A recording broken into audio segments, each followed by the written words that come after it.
மத்திய அரசுடைய smart city நிதியிலிருந்து கட்டப்பட்டது. அப்படிதான் அதை புரிஞ்சுக்கணும். அதில் என்ன பிரச்சனைனா, நிறைய துறைகளில் அனுமதி வாங்க வேண்டியிருக்கு. அதுபோக மொத்தமாக மையப்படுத்தப்பட்ட சென்ட்ரலைஸ்டு ஏசின்னு சொல்லுவோம்ல, மையப்படுத்தப்பட்ட குளிரூட்டப்படும் அது கொஞ்சம் லேட் ஆச்சு. இப்படி பல்வேறு பணிகள் காலதாமதமாக ஆனதை ஒட்டி இப்போ அனைத்து பணிகளும் முழு வீச்சில் நடந்து கூடிய விரைவில் திறக்கப்படும். இது ரொம்ப நாளாக கூடிய விரைவில் திறக்கப்படும்னு சொல்லிட்டு இருந்தோம்ல, இப்போ நிஜமாகவே கூடிய விரைவில் திறக்கப்படுங்கிறது தான் செய்தி.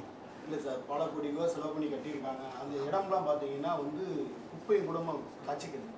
குப்பை எங்கே இருக்குங்க பாருங்க, நீங்கள் ஆய்வு பண்ணுங்க. சரி, நான் காலையில் அந்த பக்கம் தான் வந்தேன். டெய்லி அந்த பக்கம் தான் போகணும் வரணும். அதாவது நடைபாதை நீங்கள் சொல்லக்கூடியது தார் சாதையை சொல்கிறீங்க. நடைபாதையில் பாருங்கள், பார்த்தீங்கன்னா ஸ்மார்ட் சிட்டி திட்டத்தில் கட்டப்பட்ட அந்த கற்கள் டைல்ஸ் இதெல்லாம் பார்த்தீங்கன்னா நொறுங்கி உடஞ்சிட்டு கிடக்கு. அதிகமான குப்பைகள் இருக்குது. மழை பெய்ஞ்ச தண்ணியெலாம் உள்ள தேங்கி நிற்கிது.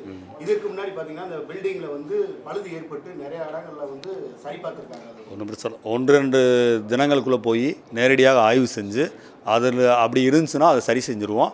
கூடிய விரைவில் திறப்பதற்கான ஏற்பாடு பண்ணுறதுனால முழுமையாக சரி செய்யப்பட்டு தான் திறக்கப்படும். நிறையா கொடுத்துருக்காங்க.